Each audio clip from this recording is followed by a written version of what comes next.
자, 우리가 현장에서 볼 수 있는 다양한 소재에 대해서 한번 확인해 보겠습니다. 자, 일단 우리가 제일 많이 볼 수 있는 소재는 원목입니다. 떡판재라고 불리우는 큰 원목을 통으로 잘라서 만든 소재가 있고요. 이 소재는 나무 기럭지가 어느 정도 충분히 있고 폭도 있습니다. 이 소재는 나무를 제재해서 건조하고 그다음에 대패 작업까지 했는데, 대패 작업한 상태에서 끝난 소재가 있고 아니면 샌딩 연마까지 한 소재가 있는데, 샌딩 연마가 안 됐을 경우에는 아까 우리가 배웠던 연마 장비를 이용하셔가지고 표면을 깨끗하게 연마하신 다음에 작업하셔야 되고요. 그 다음에 나무를 일정 간격으로 잘라가지고 이어 붙인 집성목이 있습니다. 이 소재는 하드우드로 만든 소재도 있고 소프트우드로 만든 소재도 있습니다. 그리고 소프트우드로 만든 소재나 하드우드로 만든 소재나 스테인으로 착색을 해가지고 색깔을 더 입혀놓은 소재들도 있습니다. 그 다음에 천연 원목을 얇게 썰어가지고 한 0.2mm 정도 MDF에다가 이렇게 붙여놓은 천연 무늬목을 붙여놓은 소재들이 있는데, 테이블 상판 같은 경우에 이런 제품들이 많이 있습니다. 그래서 무늬목이 얇게 붙어있기 때문에 연마하실 때 잘 하셔야지 여차 실수하셔가지고 거친 소재로 거친 사포를 가지고 연마를 할 경우에 까질 수도 있습니다. 그래서 연마하실 때 조심하셔야 되고요.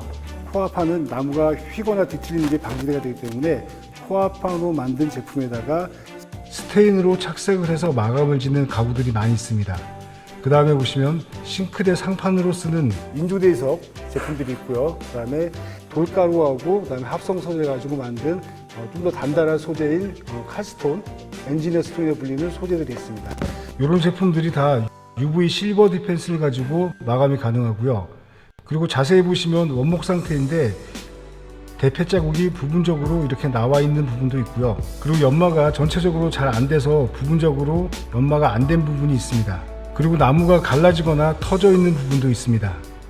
그래서 원목을 작업하실 때는 갈라진 부분들은 미리 메꿔가지고 이 메꿔놓은 상태에서 작업하셔야 되고요.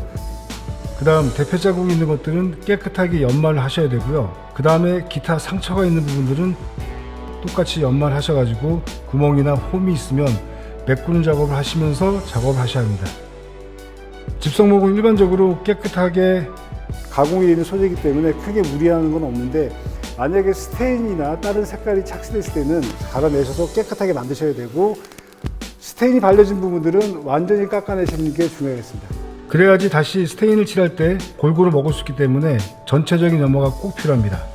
그리고 아까도 말씀드렸지만 무늬목 작업들은 무늬목이 얇기 때문에 연마를 하다가 무늬목이 까지는 현상이 생길 수 있기 때문에 가능하시면은 고운 사포부터 아니면 사포 사이에 푹신푹신한 패드를 꼽아가지고 연마를 하면서 상태를 봐가면서 샌딩을 하시는 게 중요하겠습니다.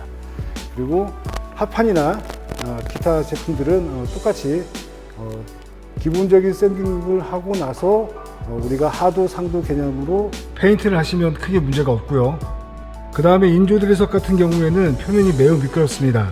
그래서 인조대리석은 전체적으로 연마를 하신 다음에 UV 페인트 하도가 잘 붙을 수 있도록 어느 정도 스크래치가 난 상태에서 페인트를 바르시고 연마하시고 작업하시면 되겠고요. 칼스톤 같은 경우에는 잘 갈리지가 않습니다.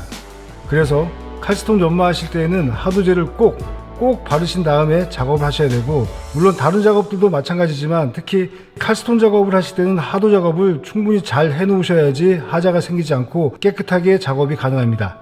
특히 기존에 사용하고 있던 싱크대 상판을 가공하실 때에는 표면 위에 유분막이 형성되어 있습니다. 기름기 같은 게 끼어 가지고 우리가 하도 작업을 할 때 기름 성분, 유막을 제거하지 않으면 하도가 잘 붙지 않는 현상이 있습니다. 그래서 유막을 완전히 제거하시고 깨끗하게 청소를 한 다음에 그 다음에 UV 실버 디펜스를 가지고 작업하셔야지 하자가 생기지 않고 깨끗한 최종 마감을 할 수가 있습니다.